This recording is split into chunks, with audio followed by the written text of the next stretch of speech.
Nous sommes au cœur de la ville d'Angers, dans le parc public du Pin, où se niche la Galerie Sonore. C'est un lieu hybride qui accueille près de 2500 instruments du monde entier et toute l'année, des publics tout aussi divers.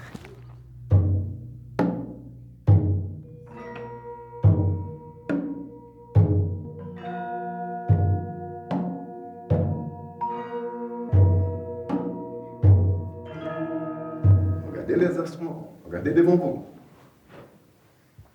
Écoutez bien le tempo, c'est les oreilles qui travaillent maintenant.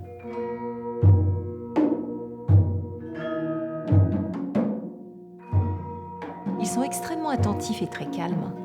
Vous arrivez réellement à les captiver. Ouais. C'est plutôt la magie de la musique. Moi, je dirais que c'est exactement la bonne vibration et la façon qu'on partage. Que pour moi, la musique, c'est le partage. La pédagogie, c'est le partage. Et la façon qu'on fait, c'est toujours avec amour. C'est pour ça qu'ils arrivent à rester bien concentrés, bien attentifs, qu'on n'a pas de stress dans notre travail. C'est quelque chose de très beau, très pur. Les bendir, les cercles en bois, je vais vous les montrer après. Et là, les twilat, on a un grand et un petit. Voici le boom. Par contre, quand je tape, c'est les 4 doigts. Le pouce ne joue jamais. Dans la musique, j'ai commencé tout d'abord en suivant mon père qui était musicien, chef d'orchestre au Maroc. Et après, dès l'âge de 14 ans, j'étais au Conservatoire de Lille. Et je suis rentré donc après aux Jeunesses musicales de France à la création de la Galerie Sonore d'Angers. Et après, ça fait plus de 30 ans que je suis le directeur.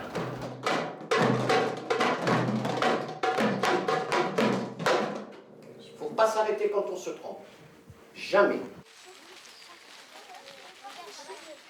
On travaille avec tout public, de la petite section, je dirais même de la crèche aux adultes, en passant par des formations, des universités, donc en musicologie, des collégiens, des lycéens, des EME, des hôpitaux, dans les prisons. En fait, tout public, on adapte l'activité par rapport au public qu'on va recevoir.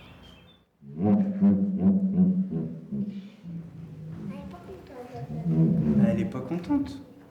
Alors je glisse en fait ma main sur une baguette, sur ce tambour africain.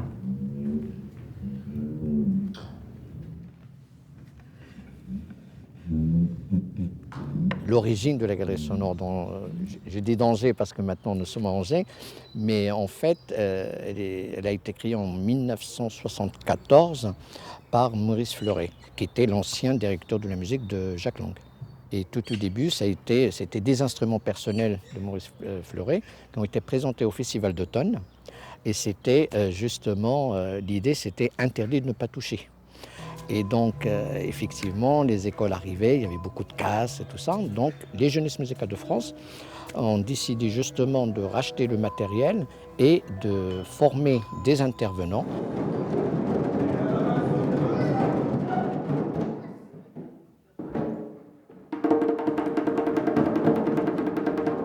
Mais c'est qui est devant la souris? Un grand monsieur avec un grand nez. C'est l'éléphant. Alors l'éléphant, il s'approche. Avec les petits, on a des histoires. Avec les grands, on a le son, le rythme. Plus grand, on peut même ajouter la danse, le chant. Donc, il y a tout ça. Et à chaque niveau, bien sûr, ça change l'application pédagogique.